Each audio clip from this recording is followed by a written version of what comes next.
So mga kaibigan, meron tayong kasama rito, isang Hello. IT student na palaging nagpapaturo din sa atin sa mga technical eksena. Si Renz, di ba Renz? Andito ulit ako. Ayan.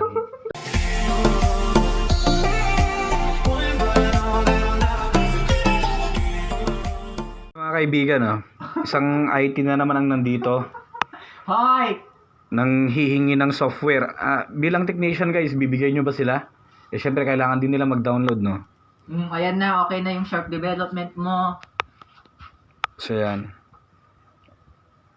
Di ka marunong mag-download, boss, ng software? Ano ba to? FTP? Ano ba yung ano ng USB? Ay, sos. FAT32 ka lang.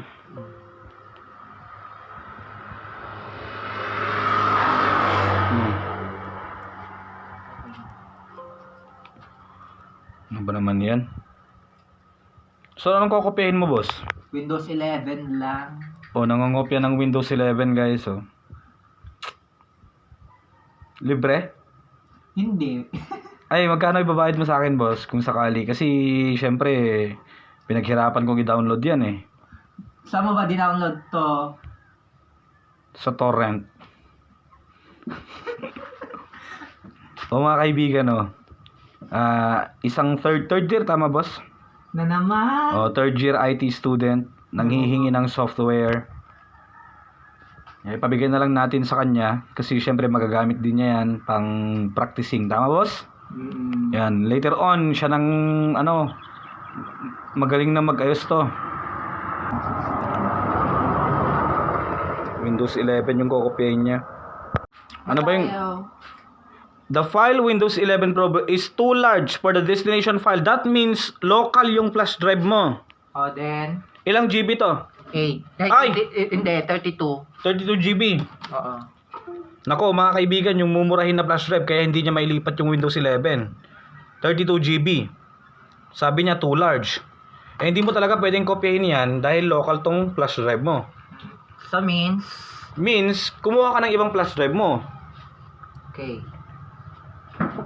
May iba kang flash drive? Meron, kunin ko. Ayan. Bumotor ka pa? Iwan mo na lang yan, Ay, sa laptop mo na lang, Lagyan na lang natin sa laptop mo. Okay, fine. Sige. Naka Windows 11 Pro na pala siya. Ngayon ang problema lang niya, mga kaibigan, is kokopyahin sana niya yung ISO file natin, no?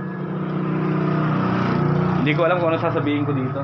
So kailangan lang din natin i-activate, mga kaibigan, yung kanyang operating system. Gamit na tayo ng digital license dito.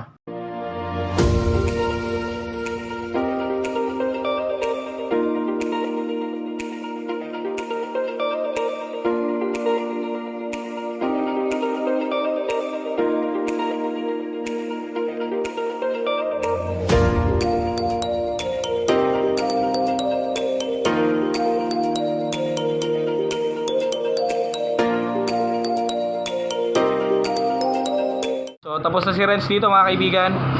Medyo hapon na rin. Yan, mag-aaral ka mabuti, bro. Sige. Ingat.